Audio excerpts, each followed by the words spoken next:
Welcome to After Dark, Simply Stogies once a month two cigar show, where myself, our elite club members, and of course Tim, and sometimes Nick, all come together on Friday night, the first Friday of every month. Today is March 1st, 2024, the year of our Lord, if you will. Welcome to the program. It's Tim. Tim, welcome. Thanks for showing up and coming on and doing this thing. Yeah. Nice. Great to see you, James. I'm going to try to switch to a different view because it doesn't want to pick me up for whatever reason. But yeah, I thought about skipping this one. I just couldn't bring myself to do it. I kind of wish you would have skipped it as well. But you know who doesn't skip? He's our favorite industry insider manufacturer. He is the owner of Lure Cigars. He is the mastermind behind that. It is my friend and Tim's acquaintance. It's Lou Cross. Lou, welcome to the show. So unfair. Hey guys, how are you tonight? We're doing good. Thanks, Good. buddy. I'm friends with Tim too. No, I knew you'd say that. Yeah, you'd say that. You got to ruin the joke, Lou.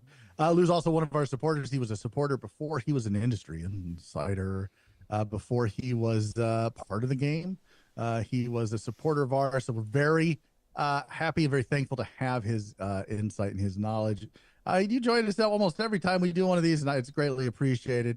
No one else has jumped on yet. You never know who's going to jump on. We've had Dan Thompson from McAuliffe jump on before. We've had other LE members jump on before. And sometimes we even have some of the staff jump on the show. So again, welcome. We are live on Facebook and the YouTubes, as the kids call it, the YouTubes. Today has been a busy day for me. It's just been an insane day. And you know what? It really calms me down when I have an insane day, Tim. You know? Oh, let me guess. What? It's usually about 6 inches long. Probably about a 52 ring gauge, somewhere in there. Probably cost, well, for you, $30-$40. I don't really like you at all. No, you know what calms me down is looking forward to event season. And event season is here. There's no more really looking forward to it other than if you're not looking forward to the My Old Kentucky Herf May 11th in Ashland, Kentucky at the Ashland Convention Center, I believe is what it's called. You are missing out. You're missing out. My Old Kentucky Herf put on by Dwight Atkins and Stephen Ray and Tim, all there at Fat Ash Cigars in Ashland, Kentucky. It is a great time.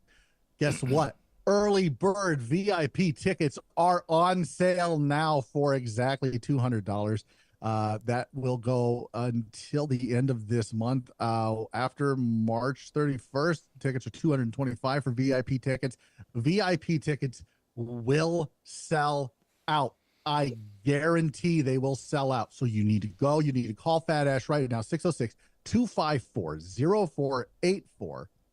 Let them know that I sent you. I don't know if they're still open. If they're not open right now, call tomorrow morning. First thing, get your VIP tickets. You don't want to miss this. You will get exclusive meet and greet access with the principals, blenders, and reps within the cigar industry. Luciano Cigars branded bag, My Old Kentucky Herf t-shirt and swag. You'll receive a free cigar from each of the manufacturers, and you'll walk away with more than a box of cigars. Exclusive event deals and releases, raffle tickets, giveaways, food ticket voucher, and 2 beer tickets. I don't drink beer, but if I did, I would use both of those tickets and drink 2 beers and then buy more to support My Old Kentucky Herf and Fat Ash Cigars. You can get a +1 ticket for $40. That includes access to the event and 1 food ticket voucher. Here is who is guaranteed to be there. Listen to this list. Luciano Morales from Luciano Cigars, Ricky Rodriguez from West Tampa Tobacco, Justo Roa from JRE and Aladino, Brian Matola from Cavalier Cigars, and our friend of the show, my personal friend and the acquaintance of Tim, Lou Cross from Lure Cigars. That's right, Lure Cigars will be in attendance at My Old Kentucky Herf. It's your opportunity. If you haven't had a chance to try Lure Cigars, this is it. He's going to be there. He's going to be selling his wares, his cigars, they're great cigars. You can see them right there. And there's less than half a pack. I need to buy more. But here's the big thing. My own Kentucky. Here's who's rumored to be attending. Rumored, Tim. Rumored to be attending. This is not guaranteed, okay? You can't hold my feet to the fire. You can't even hold Dwight's feet to the fire on this. This is like, we think they're going to show up, but we can't. Maybe. No. We're going to have maybe Tom Lazuka from Asylum 13, Oscar Valadares, who's been there at least. I think he was there last year and the year before. Hector Alfonso from Espinosa Cigars, Noel Rojas from Rojas Cigars, and Greg Free from now FYL Cigars. That's what I'm going to call it because I don't want to pronounce Fortaleza. But that's how you pronounce it, Fortaleza. Tickets on sale now. Let me give you that telephone number one more time. Give them a call. It's 606-254-0484. May 11th. Now, or that you can procure tickets to as well with a very influential and famous blender that may or may not have been listed on that group. It's Luciano. I'm not going to keep you in suspense. It's Luciano's dinner with Luciano. And then, of course, there's the pre-party where Ricky Rodriguez and Luciano will sing, karaoke and Islands in a Stream maybe this year instead of Sonny and Cher. I think that's what they should say. Islands in a Stream. With who was that? That was Dolly Parton and Kenny Rogers. I still don't think that you have shared with me the video of some karaoke that happened at last year's event. Look. Okay. Here's what I could say. I was not sworn to secrecy by any stretch of the imagination. And if you look hard enough, I'm sure the videos are out there. I will tell you this. I'll tell you who stole the show. Besides Luciano, who stole the show last year at this karaoke that they did at the pre-party. It was Greg Free from FYL Cigars. That guy can sing. And he told me at the beginning of the night, because he sang, and I'm like, holy shit, like you can actually sing. He's like, yeah. He goes, yeah, it's not bad. He goes, if I get enough of this in me, and he held up a bottle of scotch or whiskey or I don't know. It may have been fucking rumplement for all I fucking. Yeah, courage fluid. Yeah, courage fluid. He's like, you'll see me do a song that I only do when I'm, pretty lit. And he did Pony by, I don't remember what that is not an easy song by any stretch of the imagination. He fucking nailed it. I'm telling you guys, not to go back to selling here, but there are very few events that are must attend events. This is one of them. Just some of the nicest, most down to earth people in the industry. I really do love those guys. And they transact not in the financial. Yes, there's a financial transaction that happens when you're there and you purchase cigars and you sit down. Well, more importantly, they transact in the emotional. They transact in the mental. They transact in that spiritual space. And I asked Dwight, how do you do that? Like, and he goes, when you walk into a cigar lounge, do you want to sit down and have a cigar with a stranger? Or do you want to sit down and have a cigar with family? Oh, with family, definitely friends and family. Not my family, but somebody's. No, definitely not your family. Mine either. No, probably not yours either. I'd probably sit down with Lou's family. They seem very nice. I bet they are. Is this your first time going to this event, Lou? It will be. Yes. Nice. Absolutely. Well, according to James, you're in for a treat. I have not been there yet. Hopefully next year. Hopefully. It's going to be fun. It's going to be fun.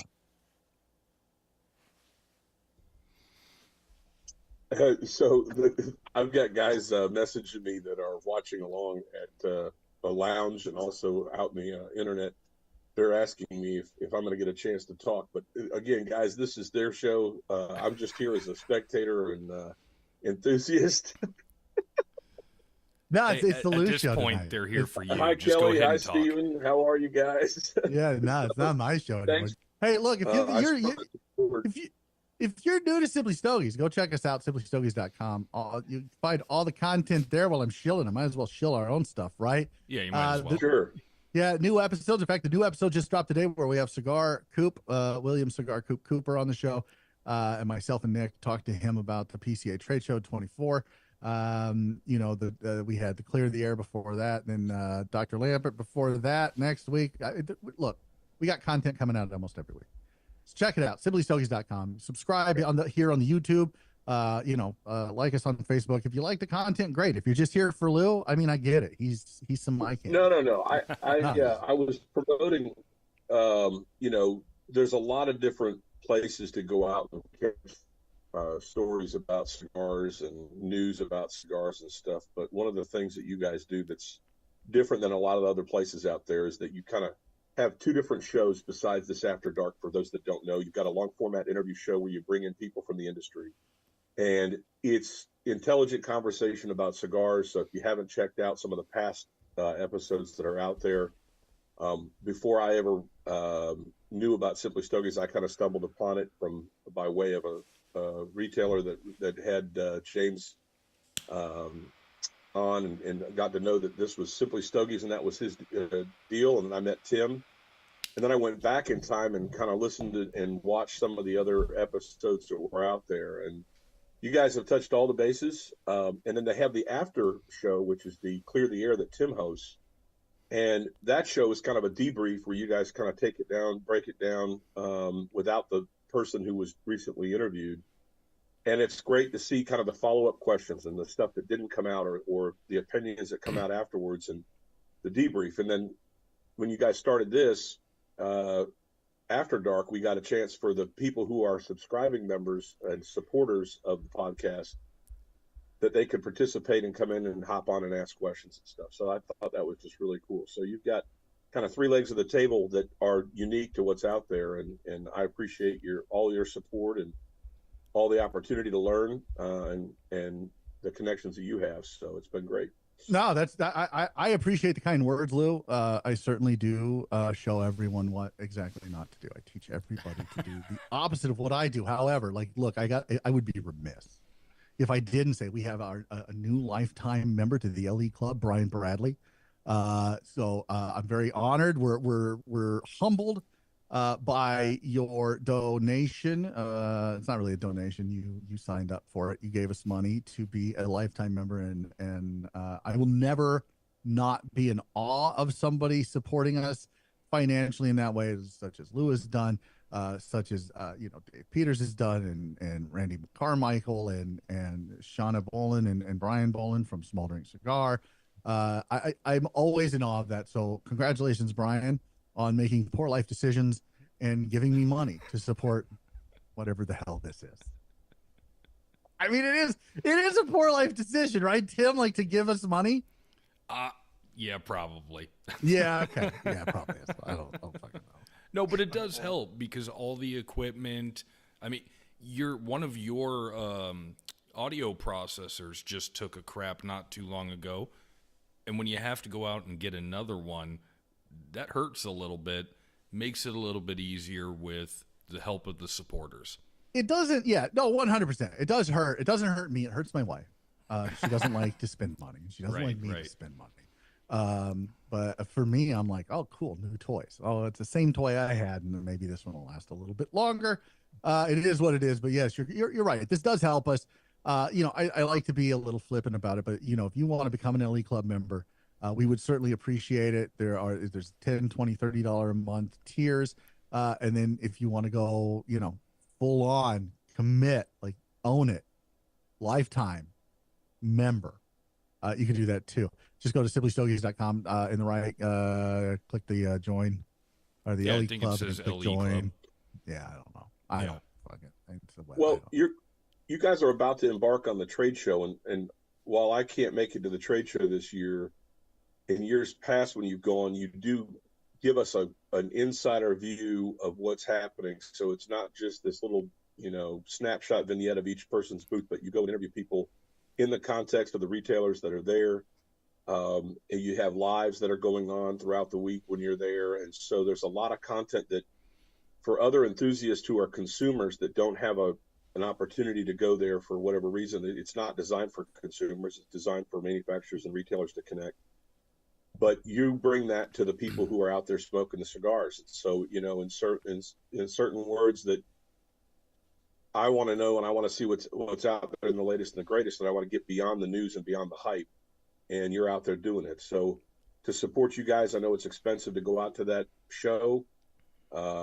You know, every little bit counts, and you bring a whole team of people. I mean, in professional equipment, that it's high production quality. It's not just somebody out there with an iPhone, you know, capturing this stuff. So I appreciate that. Look forward to it. In all fairness, I tried to just take an iPhone and get James to like sit there and twerk while he's talking to people. He wouldn't go for it. I figured that'd be gold.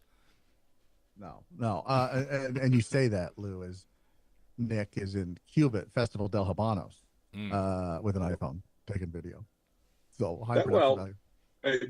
Just thank goodness that the iPhone quality is better than what it was 5 years ago. Yeah, so, well, sure. no kidding. You know what? We're going to talk about the trade show because we're certainly in the countdown to the trade show internally here, and I think everybody is around the industry. We're going to talk about that in just a second, but I want to kind of go around the horn, as they say in baseball, I think is what it's called, and kind of find out what everybody's smoking. We'll start with me. I'm smoking the Castagli Cypher 3311 Boniface, brand newish addition to their Cypher 3311 line, which you're unfamiliar with that. You should probably get familiar with that because it's awesome.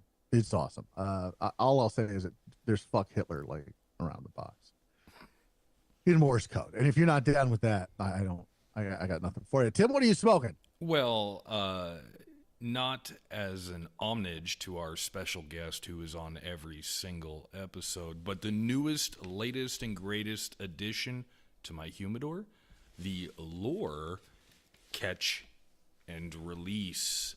Nice. Yeah, so far I'm digging this. No bands though. I just want to point out for those of you that might be looking for a band, not there. But it's the cigar that counts. You bitch about the dumbest shit. There's no band on here.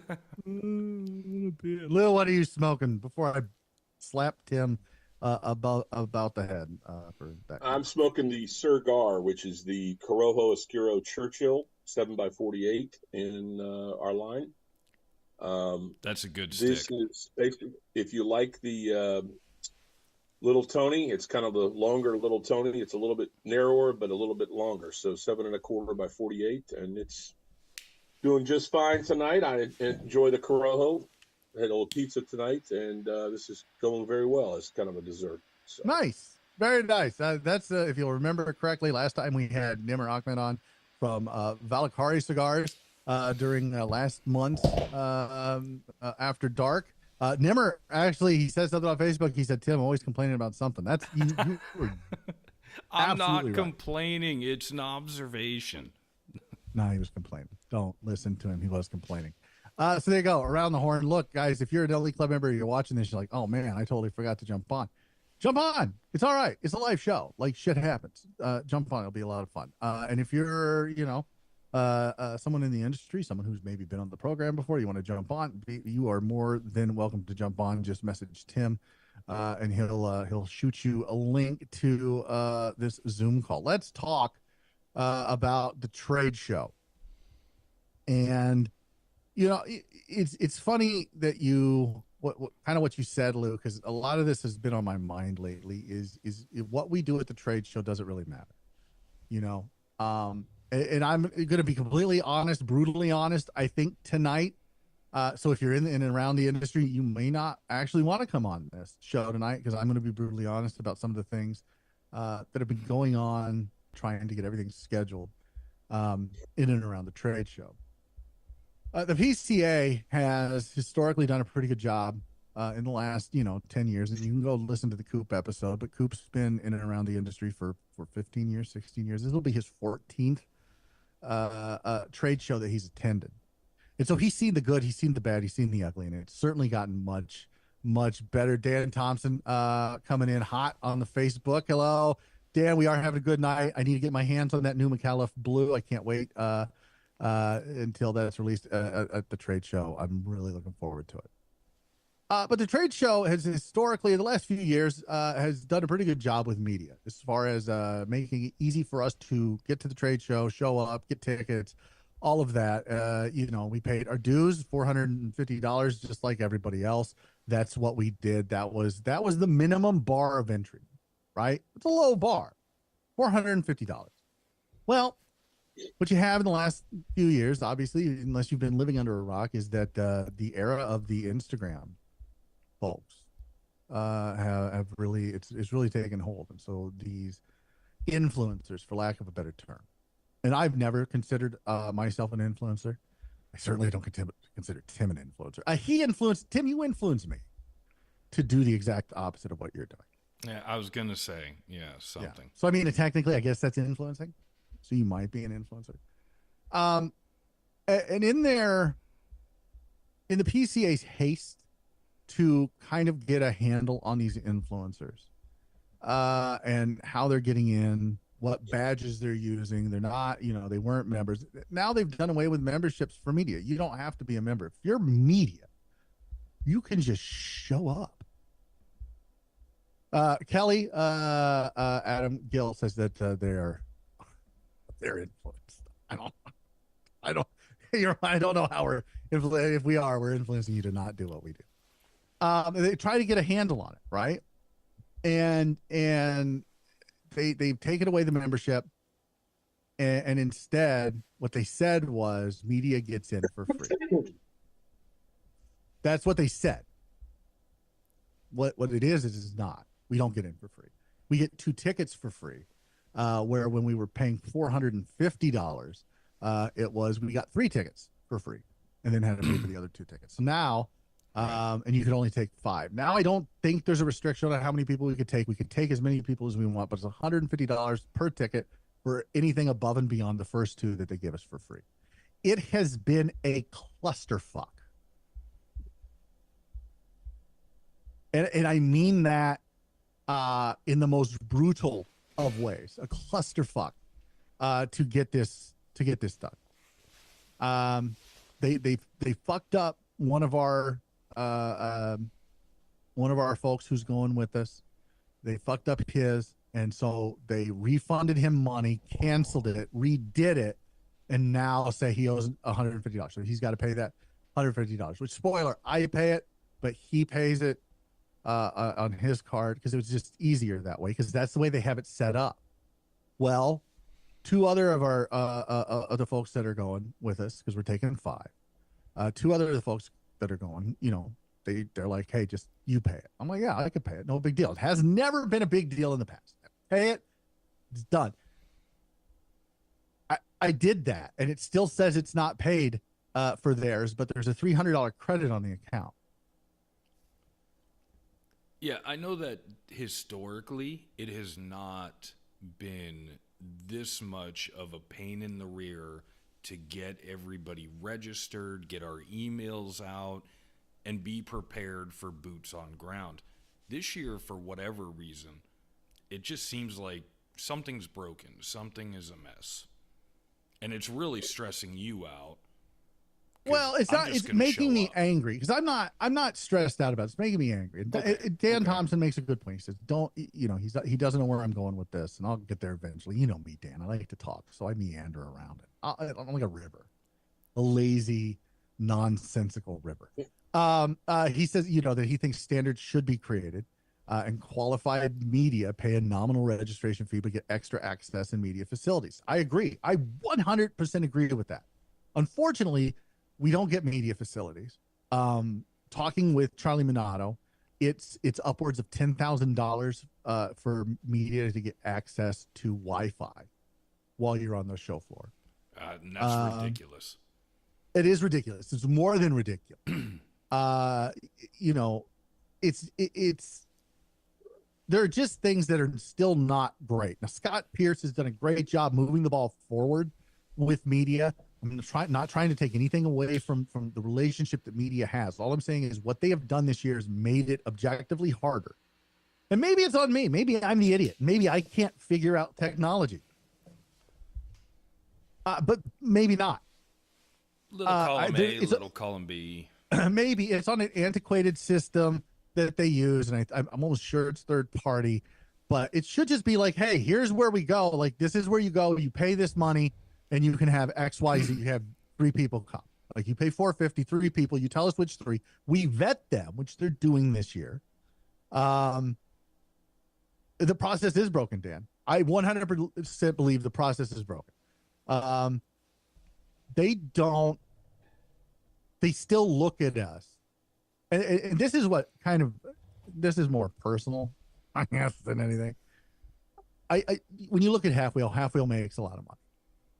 And I do not begrudge them that. I'm very happy for them. They do it at a high level. They're professionals. They put out a polished written product.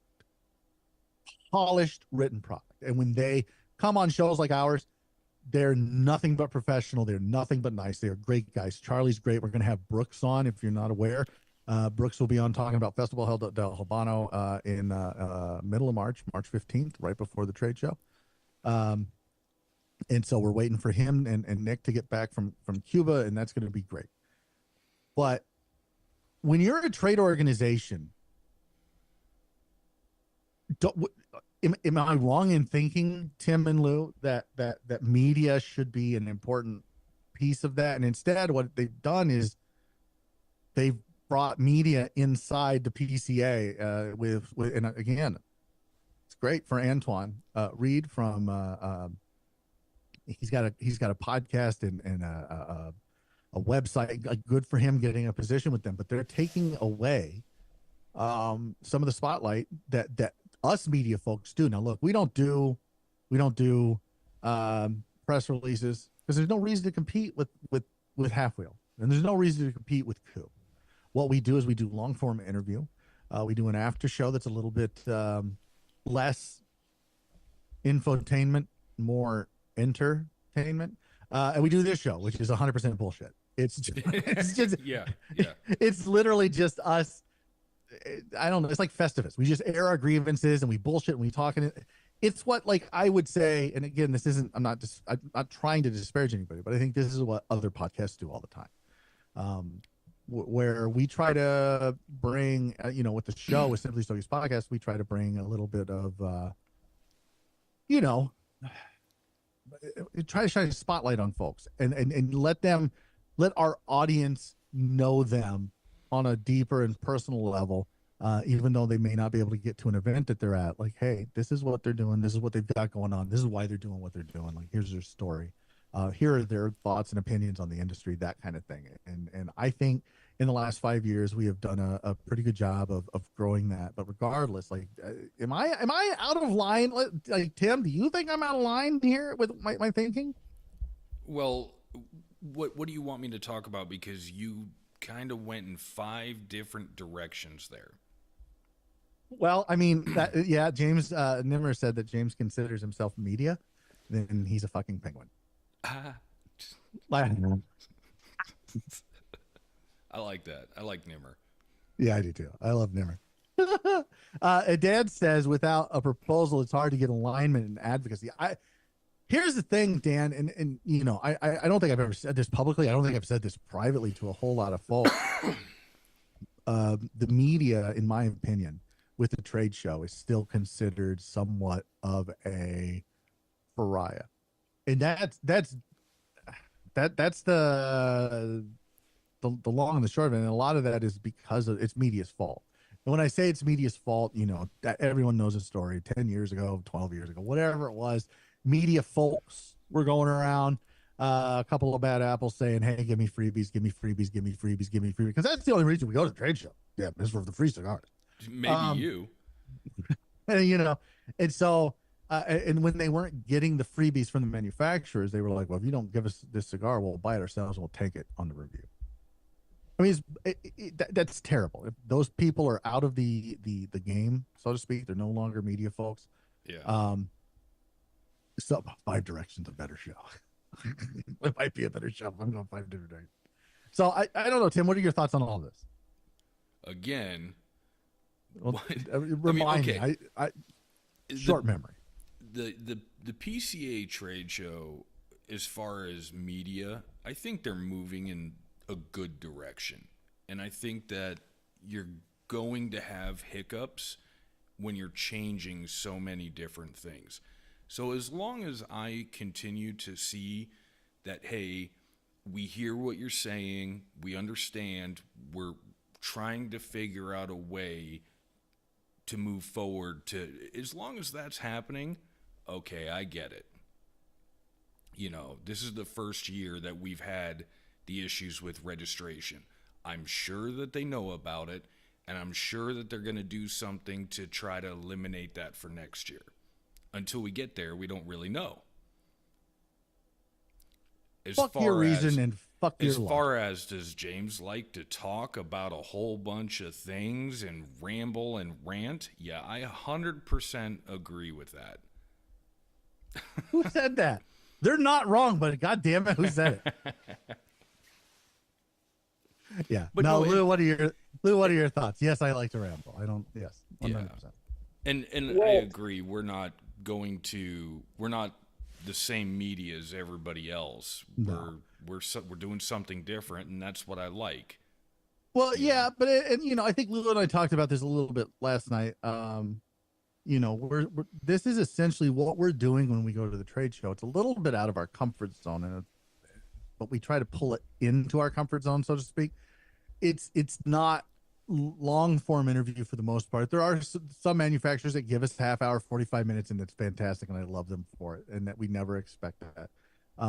But they give us 10, 15 minutes, and it's essentially we're giving them a press release from the trade show without a press release. It's video press release. So I'm okay with what we do there and how we do it. I'm a little disenfranchised with the process and kind of the response that I've gotten from the PCA. But Lou, go ahead. I'm sorry.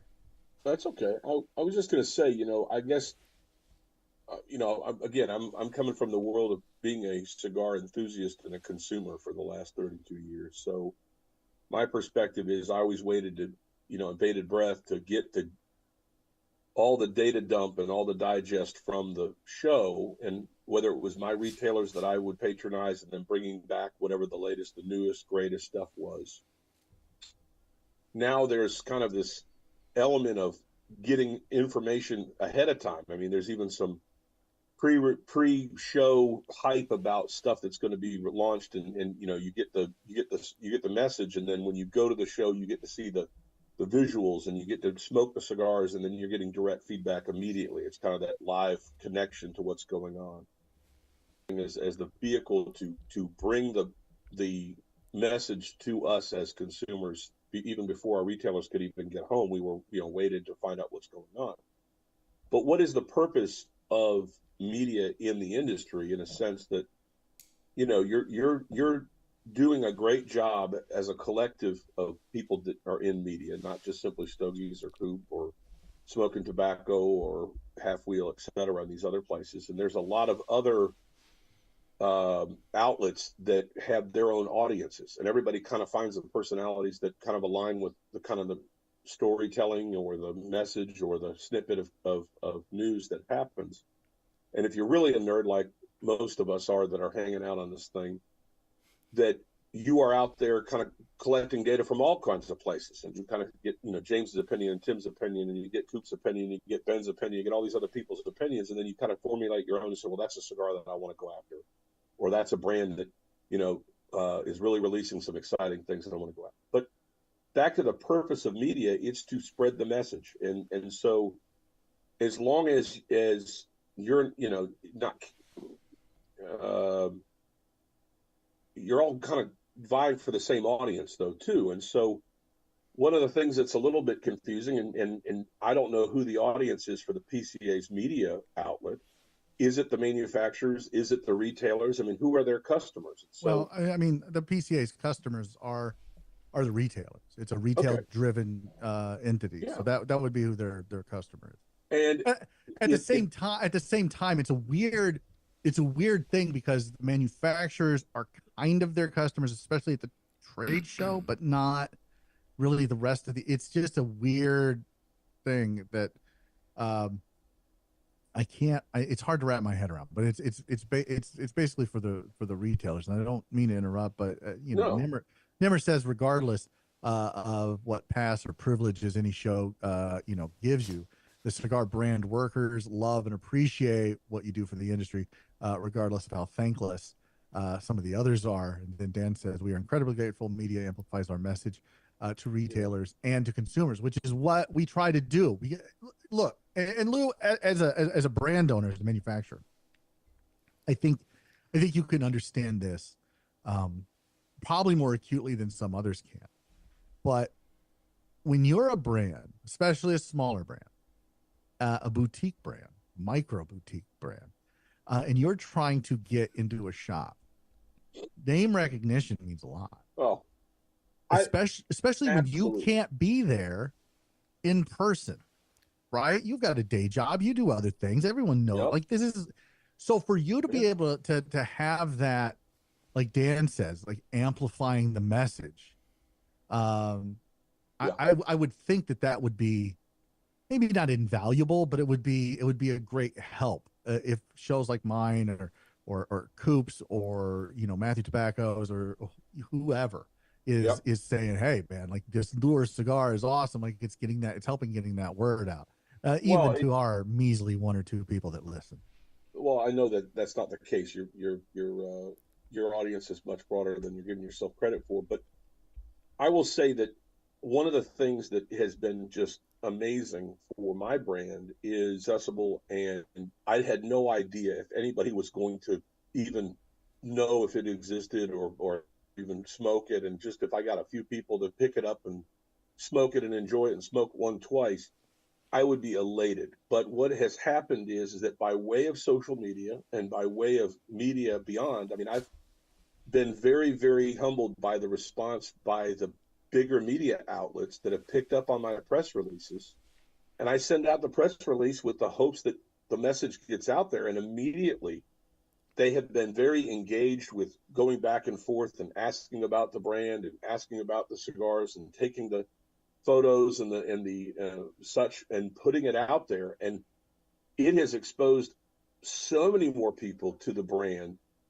And, they've done it as a courtesy to me as a small brand. And I can only thank them. And I'm absolutely just amazed at the response and the positive response we've gotten. And it's because of that word of mouth and the trust that they have. So every single media outlet that has mentioned Lure cigars has done so, and it has resulted in people coming to the brand, people being aware of it. It has helped me when I reach out to retailers and I say, would you be willing to try a sample of my cigar? And they said, absolutely. We've seen it on Half Wheel, or we've seen it on Coop, or we've seen it on Smoking Tobacco, or we've seen it on, Cigar Stogie Press and all these other places, and Cigar Journal and other things like that they picked it up. So Simply Stogies, I was watching the podcast and everybody was smoking it, and that's amazing. And then I've kind of participated in some of the Discord groups with some of the cigar clubs. That's gaining a lot of momentum too, because when you have a fellow enthusiast smoking a cigar and they comment on it, it is amazing that those opinions matter. And so I think everybody's opinion in the industry, I mean, I don't think that there's any one more valuable than another. There's some larger, more frequent outlets, but at the same time, everybody has an audience. And what's amazing is that they're not all the same folks. I don't know the statistics, but I know that there are thousands of cigar smokers in the world. There's thousands of cigar smokers in the United States, and they don't all hang out at the same watering holes. They don't hang out at the same lounges. Some people are hours away from a lounge and they can't go to a lounge. But every day there's somebody new posting a picture of one of my cigars, and they tag us. And if you do smoke Lure, please tag us on Instagram and let us know that you're smoking it. And if you hate it, I want to know that too. And why do you hate it? I want the feedback. But, we've been very humbled by all the positive response. So I'm very thankful of media, and the fact that if PCA is going to get in the media game and they're going to be doing some of their own messaging to their audience, and there's a lot of overlap to where I don't think it hurts any of us from a manufacturing standpoint, and it only helps us from a consumer standpoint because it's reinforcing the message. So you may feel threatened as a fellow media person. I get it, but I can't say that it's bad. Let me clarify, and then I'll get to some of the comments that we've gotten in the last few minutes. I don't feel threatened by what Antoine's doing and what PCA is doing. It's a different message. It's a different thing. It's a different product than what myself, Tim, and Nick put out, and it's certainly a different product than what Michael, Randy, and Carly, and Eric, and I know I'm missing one, put out, than what our writers put out. Ryan, thank you. Jesus, how did I forget about Ryan? It's a different product than what we put out, but it's more akin to what Half Wheel puts out. And if I was Half Wheel, I don't think I'd feel threatened, but I'd feel maybe a little insulted.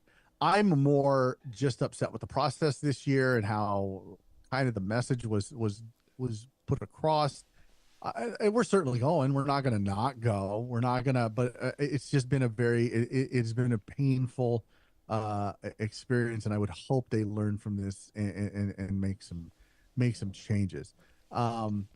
Media, though, it's such a weird space to be in, because we're not the only real professional journalists in the game would be Half Wheel, but are they really professional journalists? Because they're hobbyists just like we are. They're in the lifestyle. They smoke cigars. That's why they get into it, right? It's not like, and then you've got Cigar Aficionado and Cigar Snob and some of these publications that are major publications. Those are real journalists as well. But it's a different type of media. And media has been evolving for the last 20 to 30 years since the advent of the 24/7 news cycle. Media has really began to encompass more than just news. It's also talking heads and opinions and blogs and vlogs now, and even our podcast. Like this last year, we made the decision to go on YouTube and Rumble, and so we were trying to grow different audiences. The audience that listens has been around for 5 years, and that has grown exponentially over 5 years, and it grows exponentially every year. And I'm humbled and excited for how that's grown and where that's going to go in the next 5 to 10 years. Should I still be here? And I'm excited to see if we can grow this video, because I am an ugly motherfucker, and I'm not really sure why anybody would want to look at this, especially when I look like fucking Cigar Jesus when I let my fucking hair grow. Yeah, Nimmer says it. Yes, even Tim is wait. There he goes. Even Tim. Someone's got to appreciate Tim. That's, somebody has to, yeah. Somebody. It's not me. I don't know. Does your wife appreciate you? Once or twice a year. I mean, I guess that's better than some. Amplification. Amplify is fucking priceless. Or fluffing priceless. Dan has censored himself here. You don't have to censor yourself here, Dan. We're all adults, except for Tim. And it is the oxygen our businesses need to drive forward the distribution and manufacturers to craft a product consumers clamor for. I mean, you're not wrong. And then he said he wasn't sure if it was good grammar to end with the preposition for, which just shows you how smart Dan is. He knew for was a preposition. Tim right now is going, fuck is a preposition? I thought that was something I put on my butthole. That's preparation A. I don't understand. PCA media mission makes the flywheel go around. PCA media is critical for messages like regulatory issues. Tiny cigar, larger aficionado. Yeah, larger aficionado. Yeah, tiny. That's exactly what that is. That is not tiny cigar, larger aficionado. They're not true cigar media. They're just not. They fucking talk about umbrellas more than they do cigars. Yet, like, people are. They pay massive amounts of money to be on their fucking top 25, and I'll never understand it. I will never ever get it. I'm not taking any away from what Marvin has done with Cigar Aficionado and how he's grown that over the last 30 years. Kudos to him. But maybe get back to your roots, buddy. Like, if I could sit down with Mr. Schenken and have a conversation with him, I'd be like, get back to your roots. Like, stop with the fucking Rolls Royces and the goddamn fucking shit nobody can afford and the overpriced umbrellas, and let's get a magazine that really focuses on cigars. Let's do that. All right. I don't Like, if you want to have celebrities on, like, look, would I love to have fucking Ice-T come on and talk about cigars? Hell yeah. Michael Jordan, of course. Burt Kreischer and Tom Segura, 100%. Joe Rogan, yes, please. Give me that Rogan effect bump.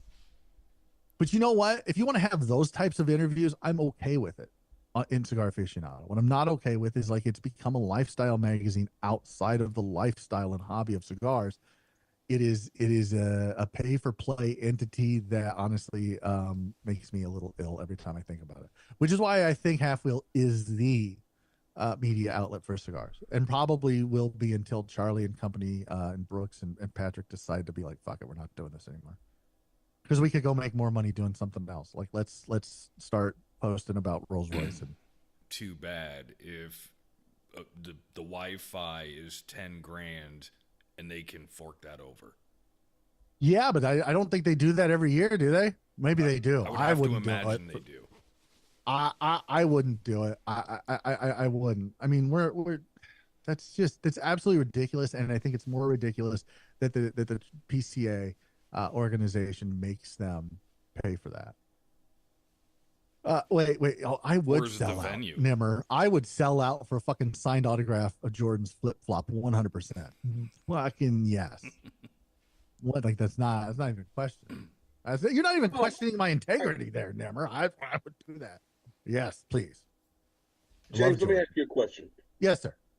So, if the PCA was really embracing media in a sense that they realized that by your presence, not just you, but a collection of all media people that are there promoting the event, is helping out and spreading the word, if they were to provide Wi-Fi to you, how would you? I mean, Wi-Fi is something that it's ubiquitous in most other instances, but because there's such a high charge for it, is Wi-Fi necessary for you to do your job, or is it just a convenience? It's a convenience.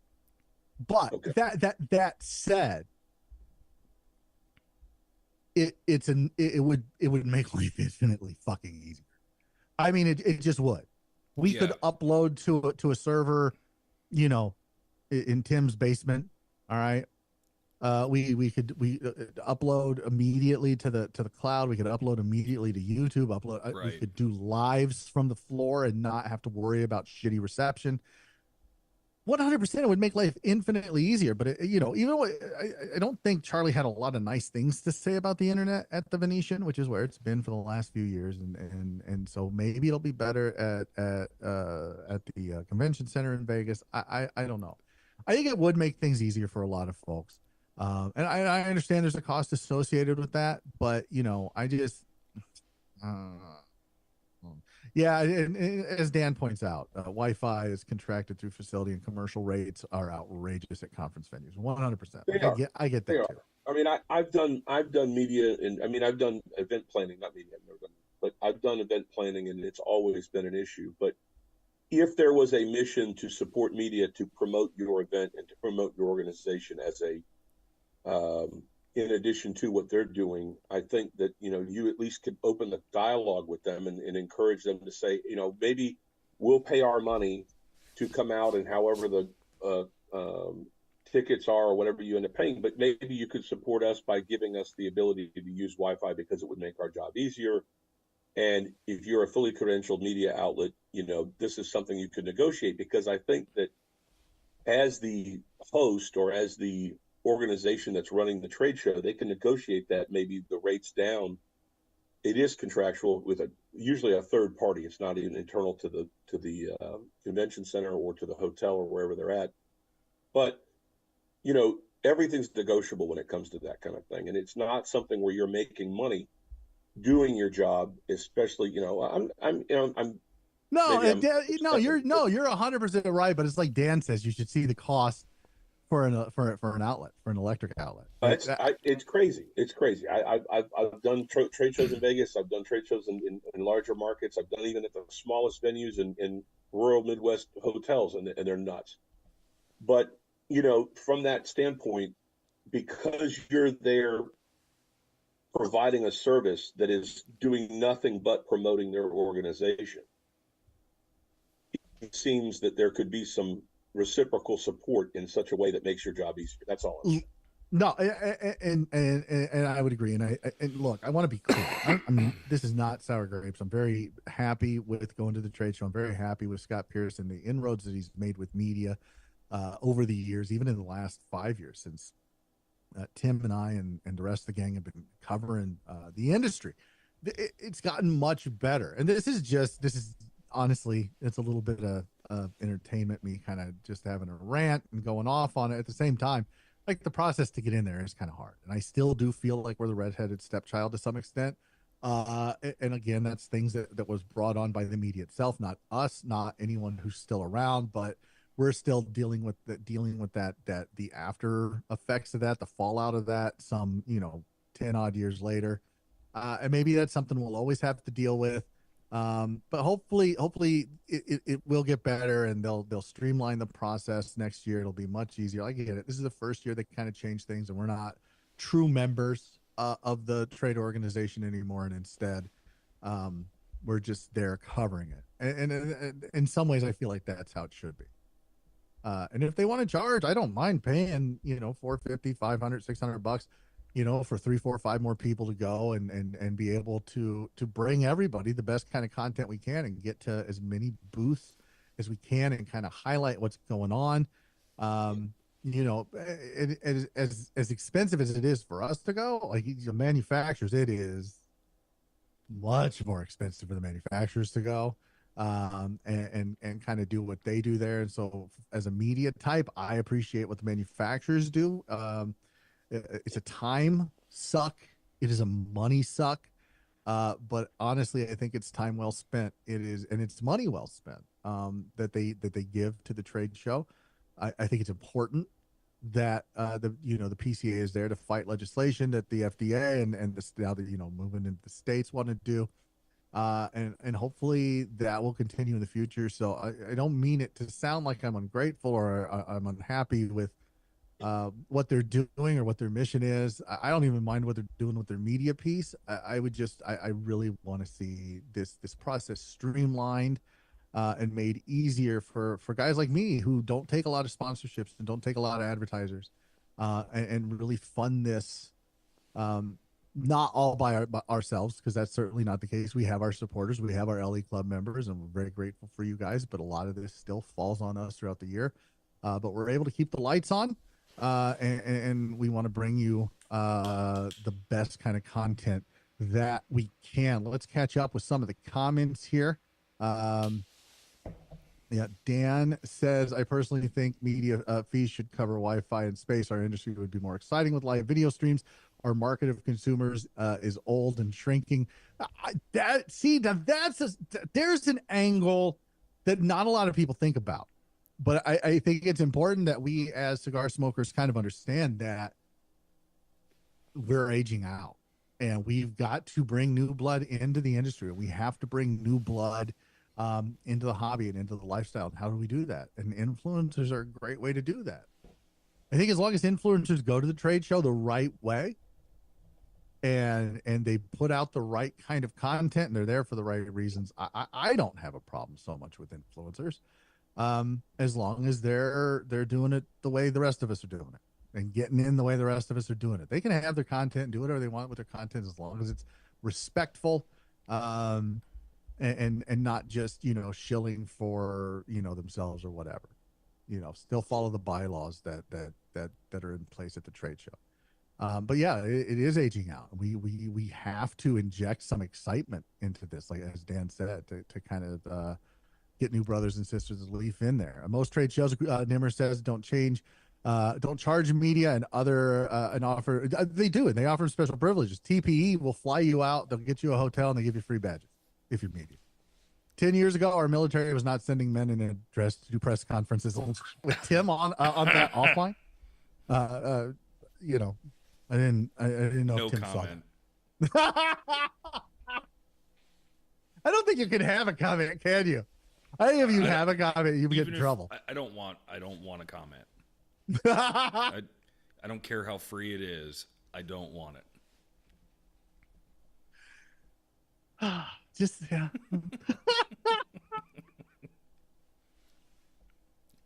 Moving on. Dan, that's hilarious, dude.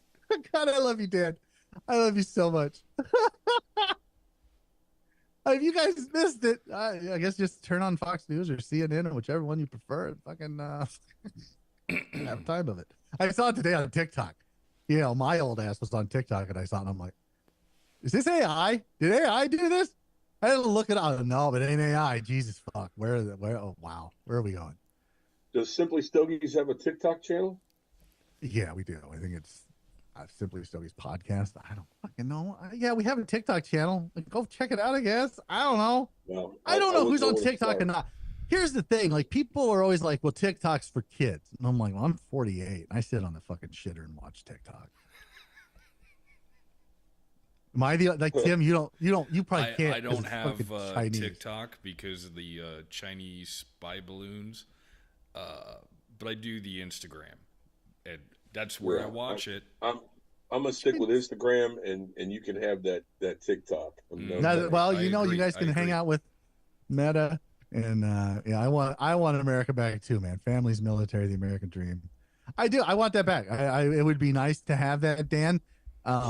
But I think that I ain't gonna fucking ship a sailed. Look, you and I, like it, Dan. If you've got time at the trade show to maybe have dinner one night, you and I just sit down and chat, have a little conversation. Yeah, I think I would enjoy that because, yeah, I think you and I are cut from the same cloth. Yeah, TikTok is psychological warfare on our kids. Absolutely, 100%. Look, my content's not for fucking kids. I swear like a sailor. Number one. Number two, I smoke tobacco. Oh, no, tobacco. Not kid friendly. No. Dude, we could do a whole fucking show. Well, we even have to mark all of our videos on YouTube, over 18, not for kids. Because when we didn't do that. Oh, yeah, they fucking started handing out strikes right and left. Yeah, it was crazy. Yeah, there's so much content that you and I have done, Tim, in the last 5 years that's just gone forever. Is it? I think we moved it all over to Rumble. I don't think it's still on YouTube. Oh, did you? Yeah, I think I got it all. No, well, go check out Old Cigars and Coffee, which is a lot of what like this show is. But yeah, it's coffee. I think the cigars. only difference was we would drive one way or the other to actually be in the same physical location for cigars and coffee. Whereas with thanks, COVID. Well, we did it during COVID. Yeah, we did it. No, we didn't have fucking COVID. Whatever. They were outside on somebody's porch. That was one show we were outside, and that was after the Dre show. That was after the land hurricane fucking knocked out power here for 3 weeks. So let's not go nuts. We went. How's the Cypher Butterface or Boniface? Everything's great, Butterface. Yeah, tobacco's on the same list for safe ads like terrorism and pedophilia. Jesus. You're not wrong. God, I want to move to Texas so bad. I would move to Texas in a heartbeat. The Boniface is really good. I really do like this a lot. It's a little more full than I thought it was going to be, which I think will be great. Maybe mid-afternoon. It's not like super full, but it's really good, right in that cipher range. Unfortunately, I haven't been paying attention to like the tasting notes of it because I talk a lot. Empty can rattles the most in all of that. This comment section just got weird real quick. They're dimmer. Oh shit. I can't wait because next year, Lou, you're gonna go to trade show, right? That's the plan. Yeah, you and Nimmer will be there. I can't wait for you guys to meet Dan in person. Dan is awesome.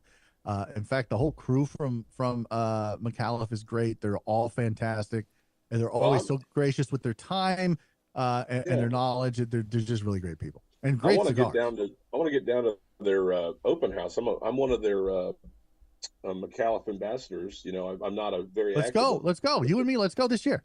I'm going back. Let's go. Yeah, I mean, go to Texas. Texas is a great place to go. I've seen your digest, and then Chad. I thought he might be hanging out here. Yeah, tonight. I'm surprised Chad's not here. Yeah, no. Chad's not here. Getting the last bit off before it does. Yeah. Dan, thanks for joining us, my friend. Enjoy Masters of the Air. I still got to catch some of that. I haven't even started Masters of the Air yet. I'm going through so many fucking TV shows. Yeah. Tim, how's the speckled perch treating you? I'm digging it, man. I think they're a little fresh still. I've had to do quite a few touch-ups, but other than that, yeah, I've had to touch this up a lot too. But yeah, I only gave it a day of rest. Hey, Dan's haven't inviting even you. made it into my humidor yet. I took them out of the box. They sat in my kitchen for 2 days, and I'm out here smoking it. So they're fresh. Dan's inviting us down to the open house. He's like, come and join us. We appreciate y'all. Like I love McAuliffe. I love Dan. I'm gonna drag Lou down there this year. I think hopefully. When is that?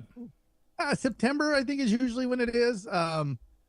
It's usually a few weeks after Rocky Mountain Cigar Fest and all that. And that's one of the ones like I enjoy going down there just because I like hanging out with Dan. Williams, Cigar Cooper goes down there, and Chad. There's just a lot of great folks, a lot of great ambassadors in the McAuliffe Ambassador Group, which I just work a lot in a lot of these groups. I'm not really a group guy. Then I got to wear group clothes and have group friends, and that's an old Seinfeld joke, guys. Anyway, it's a lot of fun. So hopefully I'll be able to drag you down. Look, guys, it's right at the top of the hour. Here at the end of the hour, beginning of the second hour of Simply Stogies After Dark, the only 2 cigar show we got. This is the first cigar. I'm almost done with it. I'll light up the second cigar here in just a minute, but I want to invite you to go simplystogies.com and join our LE club. You can be in on this conversation with myself, Tim, and Lou, and give us your 2 cents and tell us what you think. Just go to simplystogies.com, click the LE club in the top right corner, and join there. $10 a month, that is the minimum. The newest lifetime member. Thanks, buddy. I appreciate your support and your trust and believing that the content we put out is normally pretty good. Maybe not tonight, but normally pretty good. So I appreciate it, and I know the rest of us here at the team appreciate it as well. So go check us out if you want to join the conversation. Join the LE Club today. Help keep us advertiser and sponsor free, because I don't mind doing read-ins, especially for like my old Kentucky Herb. I love supporting those guys. I love that they're so down to earth and they're easy to talk to, and what they what they believe in and how they kind of execute that belief is fantastic. Which kind of brings me to my next subject. Again, it's going to be about media. Does media have an obligation to point out when retailers are doing something wrong, or manufacturers, or anybody? Do we have a responsibility to do that? Tim, what do you think? I mean, yes, but it needs to be a legitimate problem. And not just this one time I had a bad experience or something like that. And so I'm just going to just do a bad review, or I'm going to jump out on social media and just bash the hell out of them. If you're going to do something like that, it's got to be something that, hey, this is consistent. That's, All right. Well, let me ask you this. Let me phrase it to you this way. We do lounge reviews, sure, right? Mm-hmm.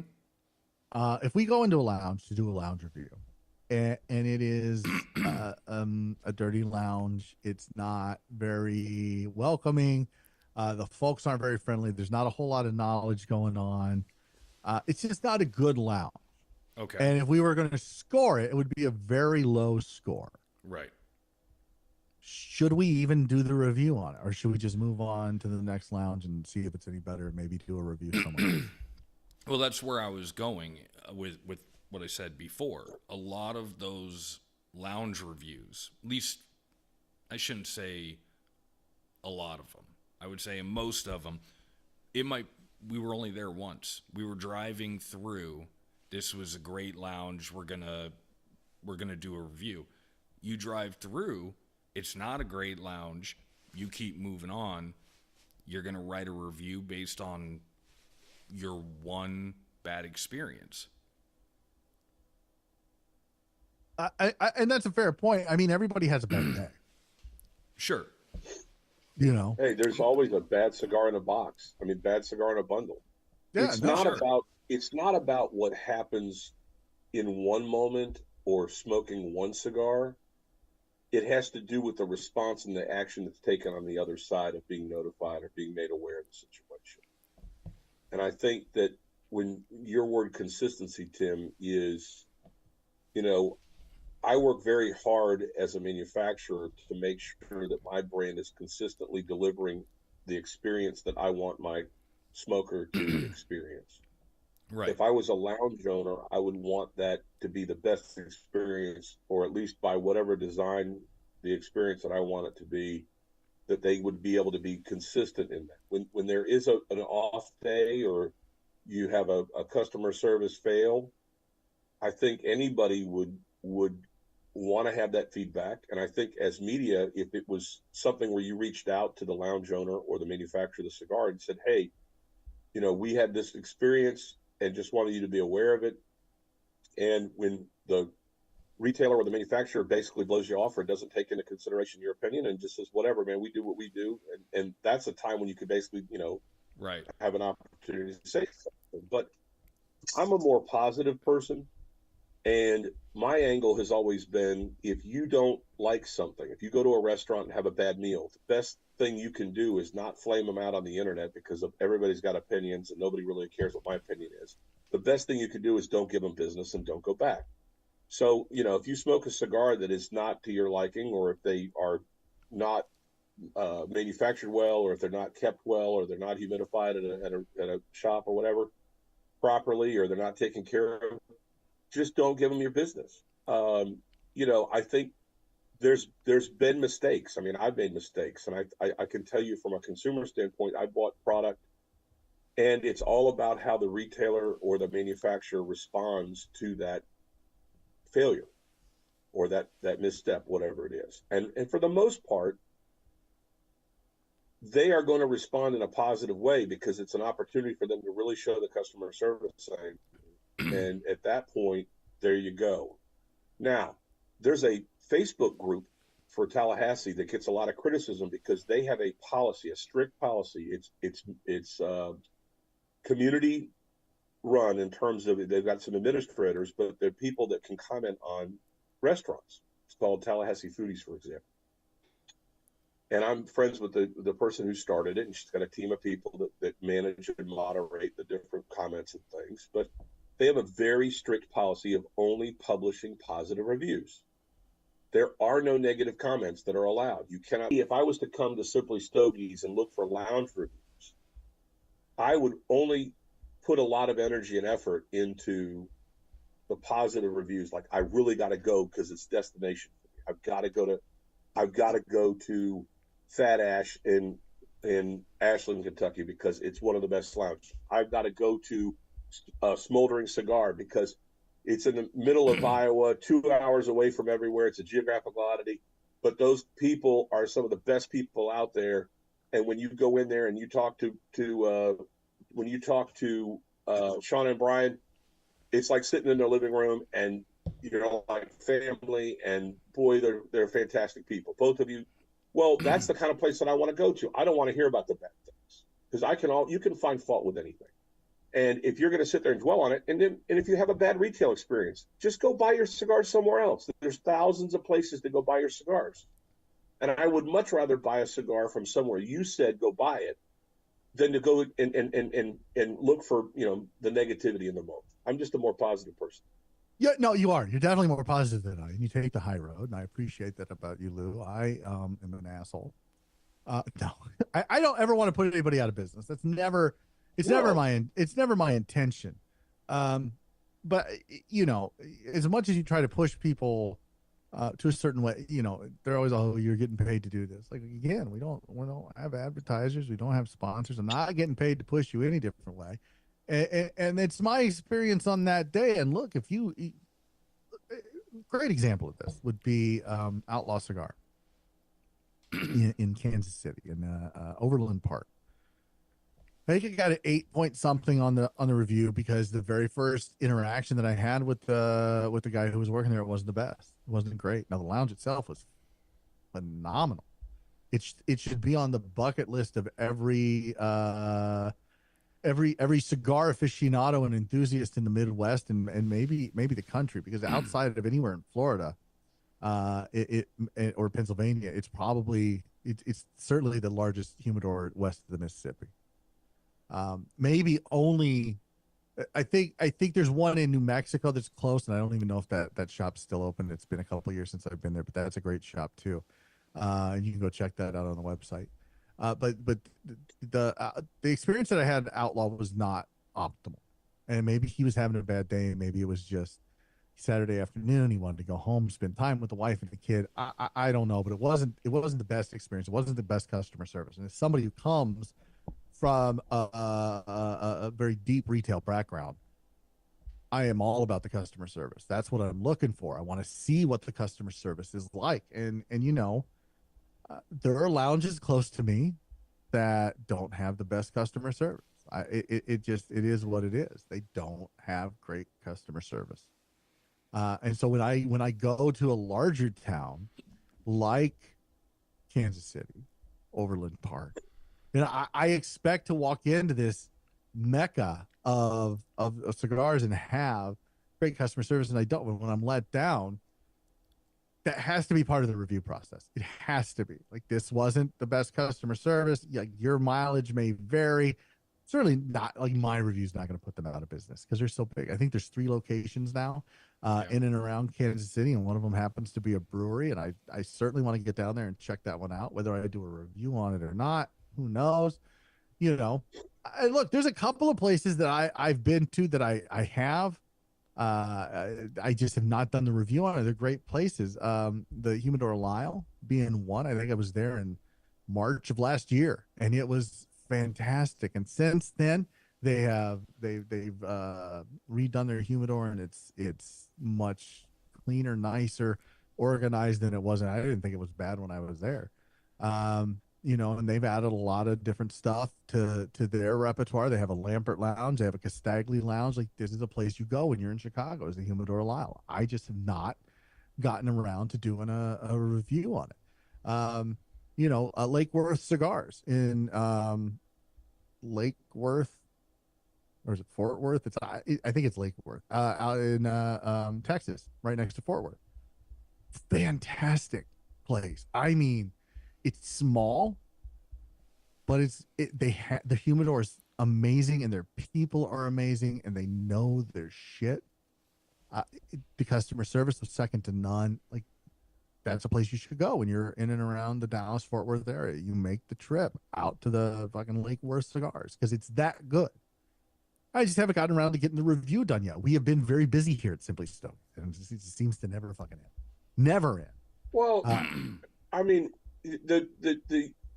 but your opinion matters. I mean, and so there are several shops in Tallahassee that have places to go smoke cigars, and they all have a different personality and a different vibe associated with them. And, I can tell you what I like. I mean, my neighborhood shop, which is like literally 5 minutes away from the house, Jerry's is something that's been kind of an institution since the early 90s. And it's like going and hanging out in your living room with a bunch of pals. And I really love going there because everybody's a friend, and everybody's welcome, and they have an incredible selection. They got a great big humidor, and they've got 2 locations.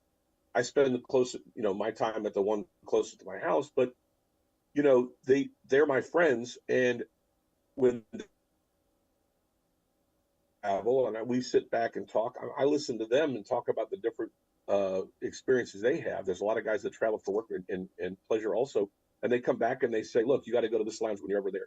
So, again, I don't want to hear the bad stories. I want to hear the good stories. And, when I have an opportunity to be in a different location, I'm always curious about where to go smoke, because it's harder to find a place nowadays. I mean, especially in some of the larger cities where they have so many smoking restrictions, that I don't want to offend anybody when I smoke a cigar. I mean, there's some people that just light up and they don't care, but I'm at a point where, like, if somebody's going to be offended because I'm smoking a cigar, then I'll go smoke somewhere else. And it's, so finding a lounge that has a thumbs up from somebody whose opinion I respect goes a long way, for sure. Yeah, I guess conversely, if I were to badmouth a lounge or an online retailer, or whoever, or even a manufacturer, that's always the thing, is because you do have some sort of influence. As much as I would rather not have any influence, you do. You have a lot of influence. But we have to be, if we have to be impartial when it comes to our cigars. And when Yep. we review a cigar, if we don't have the best experience, we have to put it out there. Conversely, I kind of feel like that has to be the same way with retailers. You take into consideration how many cigars do you smoke for a review before you publish it? Okay, and that's fair. We'll do usually 2 to 3, sometimes 4 or 5. You wouldn't review a cigar and put a score on it, and what's great about your reviews, and I don't know if everybody does this, but what you do about your reviews is that you do put energy into saying, let's smoke more than one, usually 2 or 3. It's usually 3. You kind of average the scores. You kind of go back, look at your notes, think about it. You put a lot of contemplative thought in it. Well, if you're going to only judge a lounge or a retailer by one experience, there was not to bring up your past, but I mean, something you shared with me where, a retailer makes a misstep because they chose a particular box or whatever it was that ended up in resulting damaging of the cigars. How that all handled and how it all shook out on the long end of it, you gave a lot of opportunity to basically, get the things fixed. You were very patient between the retailer you bought the cigars from and the manufacturer, and they handled it okay. And look, I hope I never have to go through that. I'm terrified every time I send cigars out where you wonder if somebody's going to get excited about it. I mean, I just released another cigar, and so far I'm getting, positive reviews. Wonderful. I'm about to do, another drop in the middle of March. Well, I, as a manufacturer, I am paying attention, and I'm watching because I want those reviews to come in and I want them to be genuine. Well, there's been a couple of times where people have made a post about a cigar. There was even a YouTube video where a guy did a review, and when he smoked the cigar, it did not perform well for him. And I'm like, hey, I reached out to him because I happen to pay attention. And I said, let me send you another one, and if it performs the same way, let me know. But if it's better, would you please go back and do? And the guy went back and he did a review. And it was fantastic, and it was all good, and it was all great and everything else. So they, everybody feel good about the situation. But, you have that opportunity when everybody's going to make mistakes. We're human. We're dealing with a natural product. We're dealing with a lot of different hands that go into manufacturing. Look, you got factory workers, you got the factory owners, you got shipping, you got storage, you've got import, you got time, you got, Well, so, I don't think that's a feasible thing to ask when doing a review on a B&M, is to go 3 times, especially when you're doing these from around the country. And look, and I understand, like, somebody can have an off day, like I said, they miss their family, Sure. their kids, like they're sick, whatever the case be. Hopefully, if they're sick, they're not going into work. But whatever the case may be, somebody can have an off day. And customer service is only one of the markers that we look at when we look at a lounge. And so. Sure. There's the humidor, there's the size, there's the location, there's this, there's that, there's the other, there's the ambiance, the vibe, all of that, right? Yep. We look at all that, we take all of that into account. So customer service is just a little bit of that. It is one marker in it, but it can affect the score, and it can certainly affect somebody's. But so could the vibe, so could the size. Somebody would be like, I don't go to small lounges. I don't care what score they gave that lounge. I'm not going because I don't want to feel like I'm cramped. Okay, that's fair. Fine. That's fine. But let me ask you this though, James. So, if the health department's going to come and inspect the kitchen, they don't announce they're coming to inspect the kitchen. And sometimes they do, sometimes they don't. But let's assume somebody comes in that's an authority that's going to come in and inspect the kitchen. They walk in. You hope that your kitchen is going to be at its best in terms of, cleanliness and organization and all the rules that are followed, all the details, all the marks that you have for a lounge. Do you give them advance notice, or do you kind of show up unannounced? And in a sense that if you gave them an opportunity, not to say that they prepare for the test, but if you gave them an announcement saying, I would like to come visit your lounge, I'm going to be there next Tuesday on my way back from Vegas on the trade show.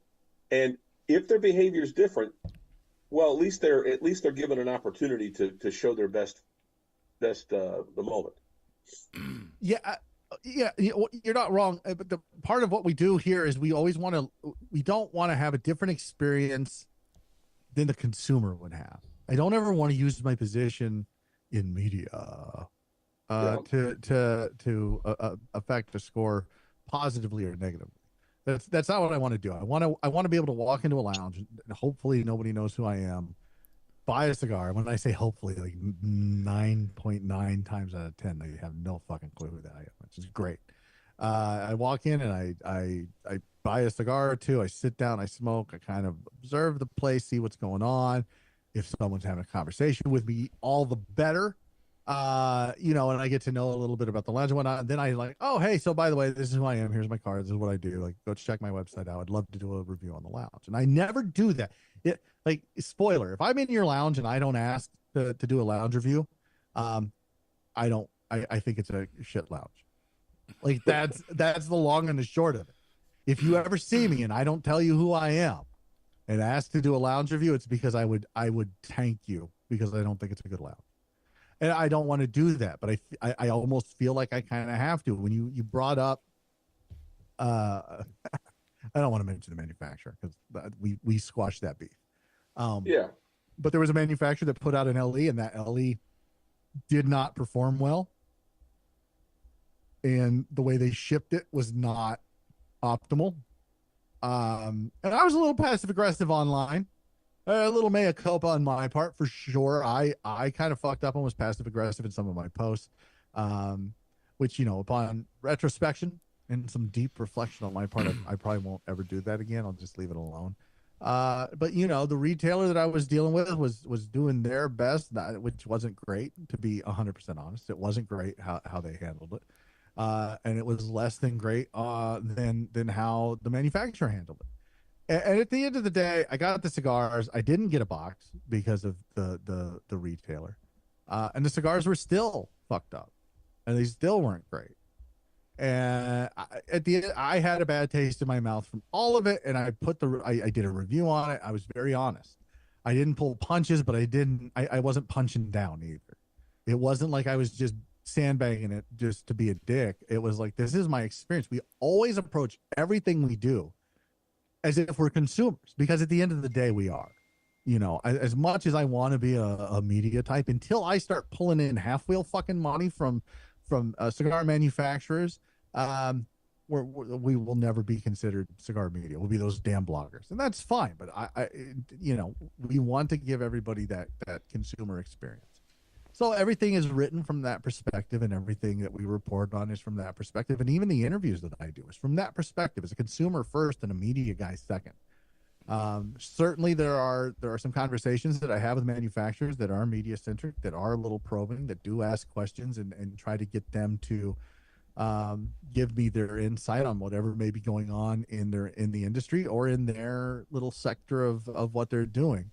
But it's always usually from a consumer perspective. And I think that's where we kind of want to keep it. So calling ahead, it would be like calling a manufacturer and being like, hey, I smoked your cigar that you just came out with. I'm going to give it like a 7.3.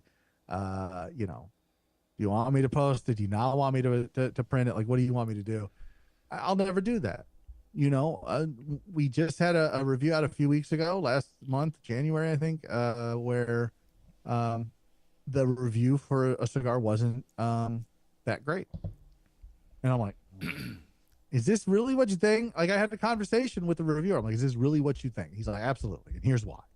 And he was able to defend it. And I said, okay, we'll print it. I may smoke that cigar and have a completely different experience than he did. It's all subjective. Cigar reviews it's all subjective. But I feel like lounge reviews are a little more objective, not completely objective. I think there's some subjectiveness when it comes to the vibe and the ambiance, and kind of how, like, the feel of the lounge is certainly subjective. Like, one person may love it, another person may hate it. but size, customer service, knowledge, how much they carry, the variety of what they carry, all of that, I think is pretty objective. Tim, would you agree with that? Yeah, 100%. Spoiler alert, Mr. Nicholas Cirrus is going to try to jump in here in a few minutes, providing his internet connection works. Nice. That'll be good.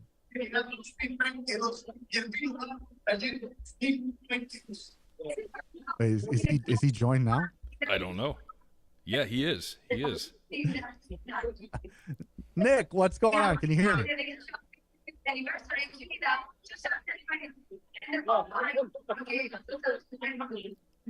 We can definitely hear him. With the turkeys. Trying to get in. What's going on, Nick? How you doing, buddy? Hold on. I'm trying to get the camera on. I don't know what's going on here. As we're waiting for Nick to do that, Jeff Gaston. I'll click it again. Hold on. All right, Jeff Gaston says 100% the Lounge would treat it like a principal watching a teacher if you gave him notice. And I agree with that. I feel like if you give people a heads up, they're always going to do their best to put their best foot forward, and that's not genuine. And everything we do here, we try to be as genuine as possible. Good, bad, or indifferent. That's what we try to do. And my objective is never to put anybody out of business. I never want to do that. I never want to be known as the guy who put anybody out of business. Instead, I want to be known as the guy who just told it like it was, blunt, honest, whatever. I will give you genuine feedback every time. So I don't think we're going to change how we do lounge reviews. And I don't think, I'm certainly not going to go out of my way to badmouth anybody in the industry, because I don't think that's helpful at all. But I will be honest. If somebody asks me a question about a retailer, like, hey, what do you think of so-and-so? I'll tell you. I'll tell you exactly what I think. And I'll pull no punches. And if that upsets some people, then it upsets some people. I certainly hope it doesn't. My intention is not to put people out of business. Instead, it's to push people to make the industry better overall. Rising tide raises all ships, so to speak. Yep. So that's where I am. Hopefully Nick will join. He's, like I said, he's in Cuba right now at Festival del Habano. So we'll see how well the internet does there in Cuba. It'd be nice to get a little live taste of Festival del Habano. I don't think I've seen a whole lot of video come out from that. No, I don't think I've seen stuff that Half Wheels put out, but I don't think I've seen a lot of streaming or whatnot. So I don't know if the internet's really that great there. It'll be fun to have Brooks on the show on the 4th, which will air on the 15th. But Nick and I are sitting down with him on the 4th, and we're going to discuss Cuba and Festival del Habano. And that'll be a lot of fun. I'm looking forward to that. Should be pretty knowledgeable. There's Nick there in the he's LH. looking sharp. Oh, you are dapper tonight, sir. You are dapper. You got the background on there, buddy. All I see is the LH. Wow. I see the LH office. There he is. Are you in the bathroom?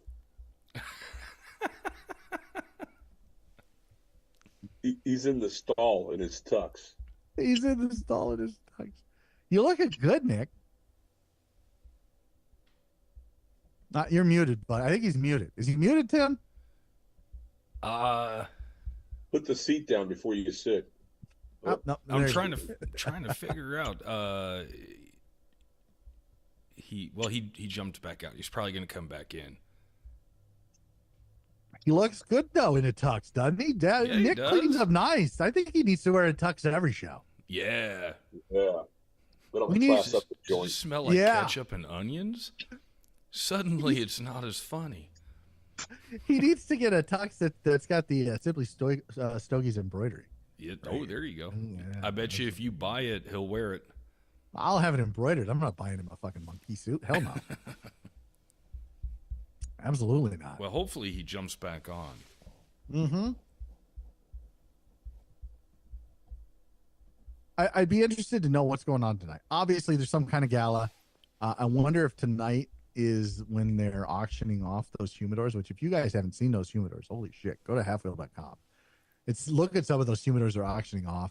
I would imagine they're gonna. I think there's like 3 or 4 of them. They'll clear 20 million for those. They're super nice humidors. Like that's a super crazy tag. Yeah. Speaking of super nice, Jeff Gaston. I said he commented about the lounge and the putting their best foot forward. He makes some killer fucking ashtrays, like killer. Yeah. Ashtrays. And you can go back and listen to the episode. I had him on when I was in Lincoln one time at Capital Cigar, and he's just down to earth dude. Puts out some killer product. Check it out. GSTN is you can find him on Etsy. I don't have any of his fucking socials here, but you go check him out. Like, he's really nice ashtrays that last forever. Really good with the woodworking. There's Nick. Wow. Here, look, can you pin that so we can see it? Let me Tim? see. Well, I'm not going to stay on. I was just going to give you a quick peek at the event that's going on. They're just starting the auction part of the gala. I didn't bring the microphone. I wasn't thinking I was going to actually do this, but I'll mute my mic. Hold on. Nick, can you get us shots Can of you those mute it? I humidors? think the buttons. Oh, hold on a second. I'm going to mute the mic. At least you watch a little video. As they say, a little B-roll. Yeah, a little B-roll. I like it. Nick using Come some on. insider mute it. knowledge here. All right, no, go ahead and mute it. Do your thing. Tim, you can mute it. Trying to mute the camera. Let me see. Tim should be able to mute you. He's the host. He can mute you. Don't worry about it, Nick. We got you. We got your back. We're going to mute it. Got it. There. Got it. So there you are. Muted.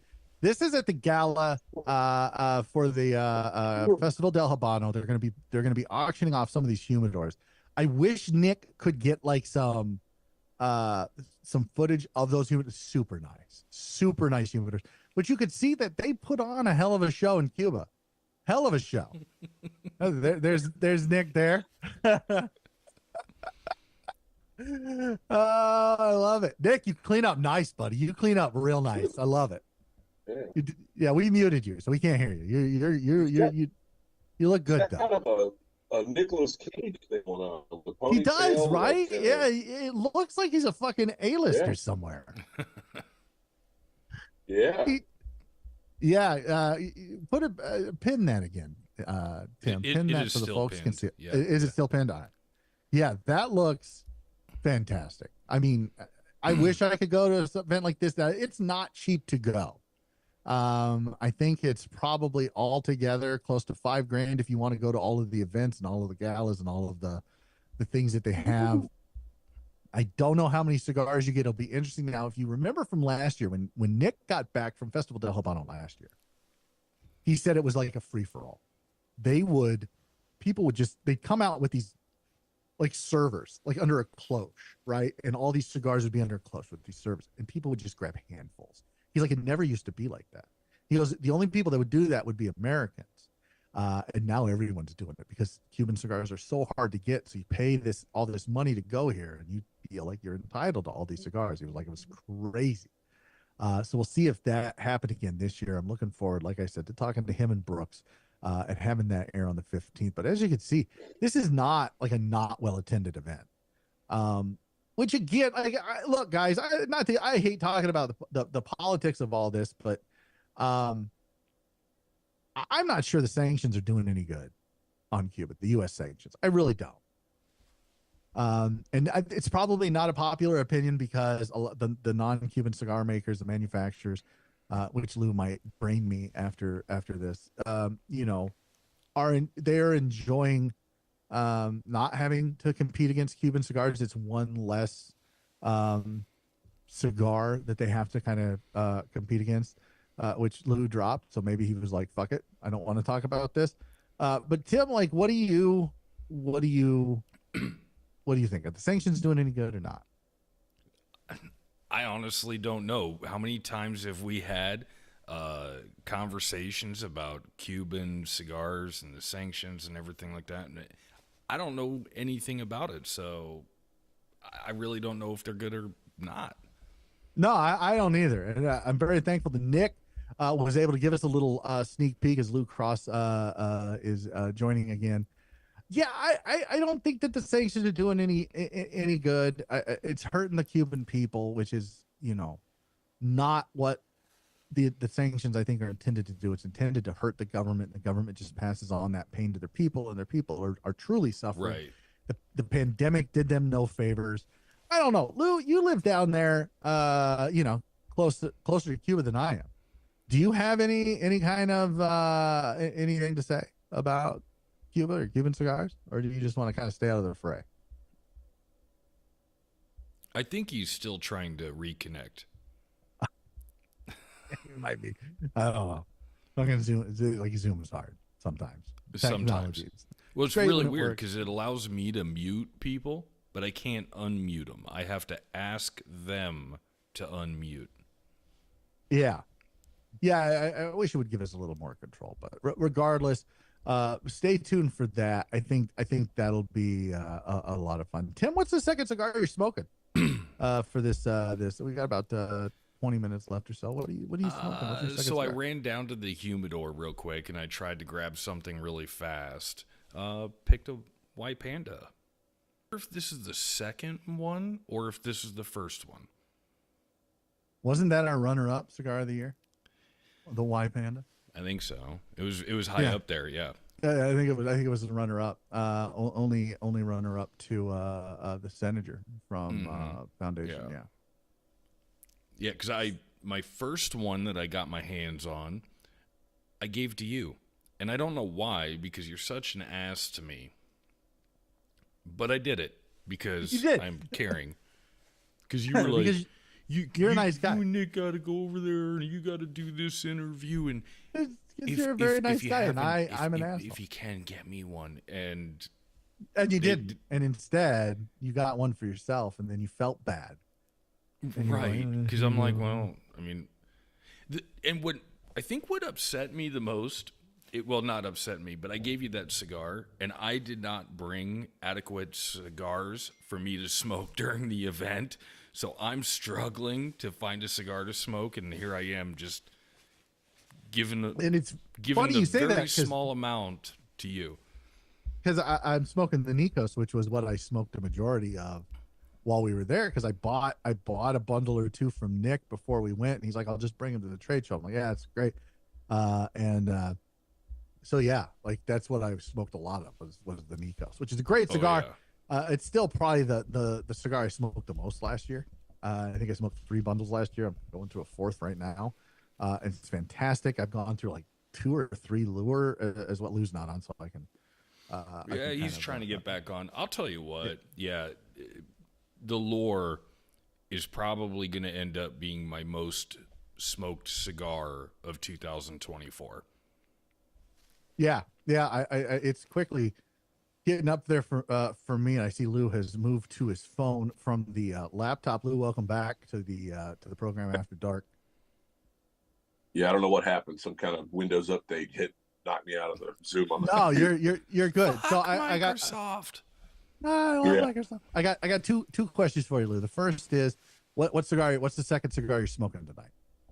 I am smoking a pre-release Oscuro, which is a dark wrapped Habano that is probably going to come out in a few months. That is just another gem, and that's what I'm lighting up. So this is the one. I don't want to make allusions to or mention a candy manufacturer, but it does. You said it's very reminiscent of a very good candy bar. Yeah, I'll tell you the moment I smoked this cigar, the first thing that kind of popped into my brain that connected to the flavor profile that I got was a peanuts and chocolate, like a Mr. Good bar, not a Snickers, not a Reese's peanut butter cup. It's not sweet. It's got that savory, salty chocolate and peanuts together. I've shared a couple with other folks. They've enjoyed it. And so this might be a catch and release option that comes out a little bit later. And maybe something more established. But right now I am enjoying them. It's burning incredibly well, and just producing a lot of that thick smoke. Well, yeah, look at that ash. Yeah, so it's very enjoyable. I mean, Yeah. the magic of the talent at the factory and Nimmer to bring it in and make it available to me and say, what do you think of this? It's a winner. All right. And the second question I have for you, Lewis, did you want to jump into this Cuban political fucking hot potato thing? And do you have any opinions on the sanctions or Cuban cigars in general? I know you've may have partaken in a Cuban cigar too in your time. Yeah, I've had the opportunity to smoke a variety of different Cuban cigars, and I've had some very good experiences. I've had some very poor experiences.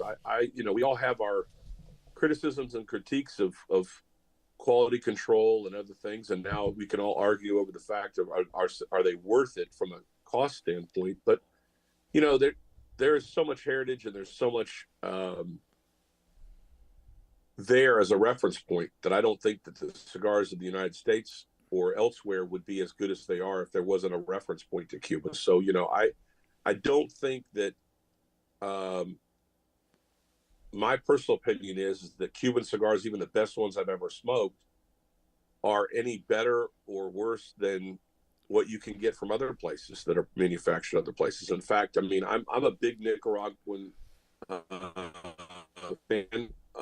And some of the cigars that I've smoked and I keep on a regular rotation, I don't smoke just my stuff. I mean, I happen to be doing that tonight, but I mean, I smoke a lot of different cigars. And, for the last 3 decades that I've been smoking, I love a variety. I love to try something new. I love to try, nuanced things. And some of the things are lost on my palate because I do smoke a lot of cigars. So when I get down to, you got to try this, Cubes doesn't really do much for me, but other people really seem to enjoy it. That tease thrown. Every now and then you get one that's just like, whoa, this is something where it was amazing. And, you spend 2 hours with that cigar and you wish it wouldn't end. So there's that. But, the fact that you can't get them, I can't speak to the politics of it. I mean, that's out of my pay grade. And I don't understand all the dynamics there. And I don't have a dog in the fight. I mean, I'm very fortunate to work with the factory I work with. And so far the cigars have been great. So I have no complaints there. But when it comes to smoking other stuff, just in the last year since I've actually met you, I didn't even know what Cazdagli was. And that, and the stuff that's coming out of Nick's factory in Costa Rica, they're using some tobaccos from Peru and from Africa. And there's just crazy stuff that is just very unique. And all of a sudden, that's exciting to me. So, and I think that there's a lot of cigars that are out there that will go unnamed that use Cuban tobacco in their cigars that are, sold under a label that's accessible. So, I don't know what you're getting. I mean, I hear these stories, and everybody loves a story, but I hear these stories where the demand for Cuban cigars is such that, and I would definitely lean on Nick's expertise when it comes to this, or if you guys have talked to him about this, but Nick would know that a lot of the cigars that are being produced in Cuba are not heroes. They're not something where the tobacco was grown in Cuba. They're having to import a lot of tobacco in order to support the demand. Well, if that's the case, they're in the same boat that anybody else is in terms of producing cigars. So unless you're buying one of the signature Trinidad's or Cohibas or whatever the top of the line brands, and I don't know the hierarchy, so don't quote me on who's a more signature brand than another, but the more affordable Cubans, maybe they're not being produced with all 100% Cuban tobacco. And if that's the case, what difference is it from a cigar that's made in Costa Rica or Dominican Republic that imports tobacco from different places around the way? No, there's not. I would agree with that. And that's been a rumor for a long time that Cuban cigars, not the Cohibas and not the Trinidad's, but they're more affordable, quote unquote, which none of them are really affordable anymore. Right. Brands, they do bring in Costa Rican tobacco and Dominican tobacco and other tobacco. That's been a rumor for years and years and years. And I've heard through the grapevine from the people in the know that is the case. That is the case. You know what? And at the end of the day, I guess I'm okay with it. My favorite Cuban of all time is the Juan Lopez #2. Yep. I think it's a great cigar. Smoke. It was always affordable. It used to be affordable. It was always great. The H. Upmann Half Corona was always a good cigar. Yeah, that was my favorite. Yeah, I know that's your favorite, Tim. The Epicure, the Hoya Epicures, the Bolivar, Bellicoso Finos. Like there are Diplomatico 2s. Used to be, kind of affordable until, but anymore, none of them are really affordable. It's kind of sad because they are good even if they're not Cuban puros. So yeah. So I will say this though, when it comes down to those, I like Ramon Alona Superiores. That it was like a Corona Gorda. The Ras. They came in a tank. The Ras, but the Superiores, which the specially selected is that chunky Robusto one. But the that cigar was 10 count boxes, and it was about $10 a smoke. You could get a box of those for about $100. Well, they're $300 now. Jeez. If you're able to find them. And so, to me, I can buy a cigar from another manufacturer and have a great smoking experience and not spend that kind of money.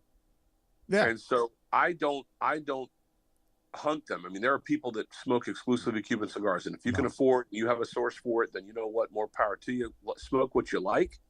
There are people that smoke Trader Jack's every day, and that's what they like. That's not a cigar I would reach out for, but there's people that's why they make them, because they're there. So, and the thing that I find to be a little crazy is that this goes beyond cigars, but it goes to most other luxury goods. Cuba is just seeing the effects of international markets. I'll name China just because that's the topic in terms of the Asian markets, even Japan. They the best whiskeys of the world go over to these Asian markets where they're paying these premiums that are just unbelievable. And if they can command that, it has risen to the price and the price to entry in terms of being able to enjoy those brands. Some of the best bourbons go out there, some of the best coffees, some of the best, all these things that are consumables, luxury goods and consumables, they're pricing them out of the average person that that wants the be able to afford it. They're not affordable anymore. No, well, and I mean, to your point, when I'm going to make this prediction right now. When you look at tomorrow and you see what these humidors at Festival del Habano are being auctioned off for, I would imagine that at least 3 out of the 4 that are being auctioned off, I think there's 4, maybe 5, the majority will be bought by South Korean multimillionaires or Asian multimillionaires or billionaires. That's who buys them. It's never anybody from the UK. It's usually not a Saudi prince. I mean, sometimes it is, but the majority is going to be your Asian businessman, because it's just that's. Sure. That's who's buying all of these up anyway. Is the Asian market? Yeah, and I'm like, is Lure ever going to be a cigar that's sold for $30 a piece and $50 a piece, and that they go crazy for them in Beijing? I don't think so. Yeah, you know what, Tim? Here's what I need you to do. I need you to take that sound clip and I need you to archive it. And in 6 years, when Lou puts out his $60 fucking masterpiece cigar, whatever the hell you're going to call it. No. You let me know. And look, for respect for the people that are out there and the manufacturers that are producing these uber premium cigars, I mean, there's a lot of costs associated with that. I was talking to a retailer who's a personal friend of mine in Dothan, and Stephen was talking about the brands that are out there that are very, very high-end luxury brands that are producing cigars in the $30 to $50, $60 range, and they're consistently selling, and they're a great product, and they are aging the tobacco, they are fermenting the tobacco longer. All of the costs associated with producing those cigars and then putting them to packaging, there are costs associated with that. And I can tell you from a manufacturing standpoint that when you produce a cigar and you decide how it's going to be, produced and how it's going to be packaged and how it's going to be delivered, how it's going to be marketed, if you're not selling that cigar for 3 years and you're sitting on it, or 5 years, or 10 years, as some of these are doing, There's a cost there are associated real with that. costs associated with holding that. Yeah. And you know what? When you have to turn around and go sell that cigar for $50, that's there. The perception is, oh well, you know, it only costs a few dollars to make that cigar. That's not true. You know, I mean, so a lot of people don't appreciate the expense of waiting to have something released. And you know, Dr. Lampert was on your podcast a couple podcasts ago, last couple weeks ago, and he was talking about the Limitada that he's releasing, and I think that's rolled at Nick's factory. And so that particular cigar was a cigar that was announced last year in 2023, and it's just now seeing a release. And a lot of criticism goes in when, you know, people put out the word and he said, this cigar's coming, and everybody gets excited about it, and then it takes time. Well, if the cigar's not ready to smoke, I respect that manufacturer and that brand owner to say, you know what, we're gonna hit the pause button. Now, he could have made a lot more money last year by getting them out there and selling them, but if they're not going to be ready to smoke, that's the worst thing that happens for the brand and for the consumer. 100%. And I feel like as consumers, especially American consumers, we are very impatient. We're always looking for the new. And that's not always a good thing. I've said before that I think the American palate, for the most part, is shit. Come at me in the comments, you Gurkha smoking fucks. It's not great. I think that Americans have lost a lot of the ability to find nuance and appreciate that nuance, because they just want something that's going to blow out their palate, because that's what they've been told they need to smoke, is something that blows out their palate. You just had a steak for dinner. You need something that's going to just cover that steak up. No, you need something bigger, bolder, better. Yeah, there is something to be said about complementary flavors and nuance and complexity, and being able to appreciate that. And so I appreciate cigar brands that don't do that. And so if somebody, if a blender or a principal or whoever it is able to determine that a cigar is not ready to go out, yes, it's frustrating from a consumer point of view, but what's more frustrating, waiting or getting something that's just not ready? And I think we've all tasted that. I could name off the top of my head at least 3 major, and I mean major, manufacturers in the United States who in the last 3 years have released cigars that are ammonia heavy, very ammonia heavy, where my tongue is fuzzy. It feels fuzzy, and you're trying to scrape it off with your teeth, and it's not. It's gross. I would rather just wait. Yeah, and you know, I smoke a lot of Tatuaje because I like bolder, you know, powerful cigars, and so I've tried to listen and be patient and be respectful of the fact that, you know, from other people that have blazed the trails and shared their knowledge and experiences, that there's a lot of times when you hear Pete will talk about the cigar's not ready, and he has plans, and he's got a lot depth on the bench, and you know, he's got 3 or 4 or 5, 10, 12 different projects going on, and sometimes everybody gets excited to go, when am I going to get this? You know, it's like, well, I think it's going to come out at the end of the year. He's very good about not promising something that doesn't come out. He just says, look, you know, it'll come out when it's ready. And then all of a sudden, you know, when it does, it's really good, and everybody enjoys it, and it goes fine, you know. And he's the first to say, you know, the cigar could use a little rest, or it improved a lot if you just let it sit on there, you know, whatever. Mm-hmm. But from a manufacturing standpoint, if you put your money into it and you've produced a whole bunch of cigars, and the only way you're going to be able to continue to move forward is if you sell cigars, a lot of times those cigars go out and they aren't ready, you know. Mm-hmm. And I'm a big fan of some certain, you know, brands, and I've had it to where my favorite cigar ever wasn't ready. The moment I bought it, I lit it up and it was just, whoa, not ready. And you wait 3 months, and guess what?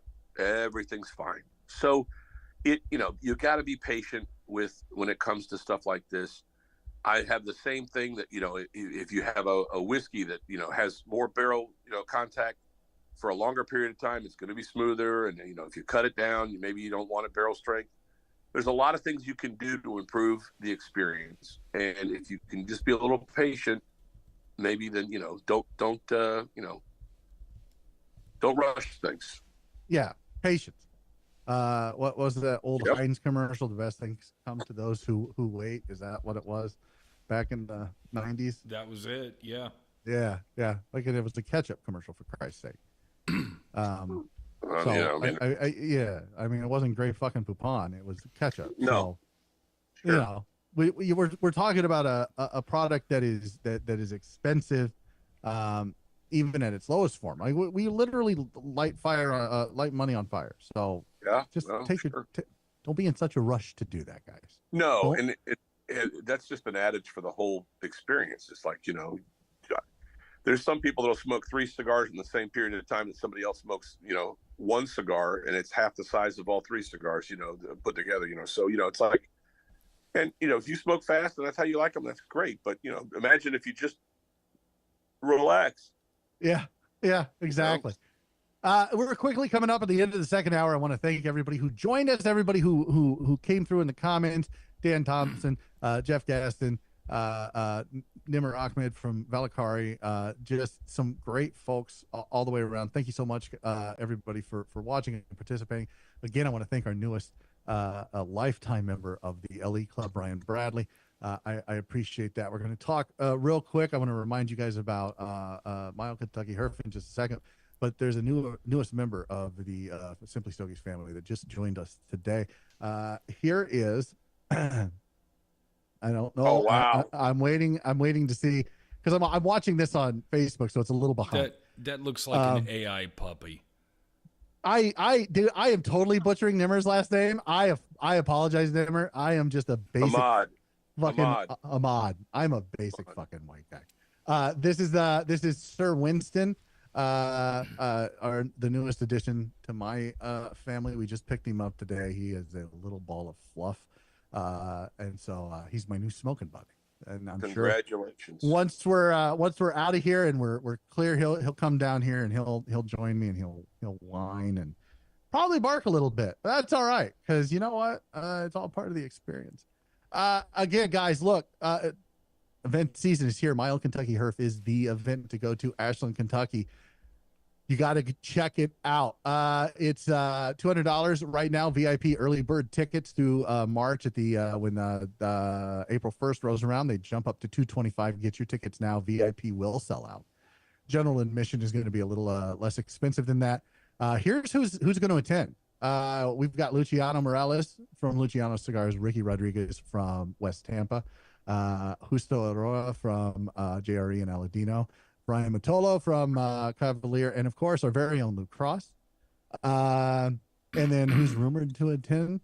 Tom Lazuka from Asylum 13, Oscar Valadares from Oscar Valadares Cigars, Hector Alfonso Espinoza, Noel Rojas from Rojas Cigars, and Greg Free from FYL. To get your tickets, give Dwight and Steven and Tim a call at 606-254-0484. This is the event to attend. Look, the Great Smoke is obviously great. It's in the name. I'm sure it's a fun time. I've never been there. I'm sure Abe and company put on a great show. They just released, they had the pre-release of the McAuliffe Blue there. Aga Northleaf was there. Like, yeah, there's some great manufacturers. But you know what? Last year, Mild Kentucky Herf had the maker, which was a collaboration between Rick Rodriguez from West Tampa, Luciano Morales from Luciano Cigars. And it was an amazing cigar. I absolutely loved it. I bought 2 boxes. I think I bought a box or 2 from them as well. I bought 2. And it's a great cigar. Look, there are going to be surprises. There's going to be it's a lot of fun. You don't want to miss it. Mild Kentucky Herf. Give them a call today. Guys, that's it. That's the end of After Dark for this month. Thank you so much for joining us. If you're watching it afterwards, I appreciate you taking the time and watching it. Thank you to all of our LE Club members. It's with you guys that we're able to stay advertiser and sponsor free. And so I appreciate that. If you'd like to become an LE member, go to simplystogies.com, click the LE Club in the top right corner, click join, and help support a small podcast, help keep us sponsor and advertiser free. I would appreciate that. The team would appreciate that. Look forward to our after show where we talk about Coop behind his back. That's going to be a week from today, March 8th, March 15th. Brooks Whittington from halfwheel.com joins myself and Nick as we talk about the Festival de Habanos, which you saw a little bit of that from Nick live in Cuba tonight. And then after that, you're going to have the after show where we talk about Brooks behind his back, but then PCA coverage starts. It's upon us. We're 3 weeks away. Get ready for it. Lots of stuff going on. We'll be in Vegas. Join us there. We're going to have lives in the morning and then every night talking about what we're looking forward to, what we saw the day before. All of that stuff should be a good time. For Lou, for Tim, I'm James. Stay smoky, friends.